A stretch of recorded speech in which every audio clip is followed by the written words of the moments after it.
sa mga huling araw. In full force ang It's Showtime para aliwin ang mga manonood sa huling 4 na araw.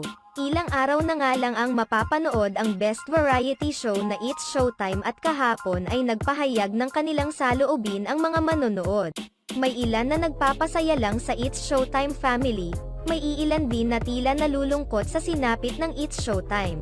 Samantala, sa kabila ng napipintong suspensyon ng It's Showtime, ang mga host at It's Showtime ay nakakatanggap ng maraming parangal.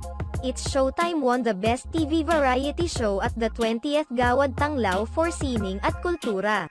Dagdag pa rito, nakatanggap si Vice Ganda ng mga parangal noong nakaraan sa FDCT at sa Gawad Tanglaw, maging si Ann Curtis ay nakatanggap din ng parangal sa Gawad Tanglaw.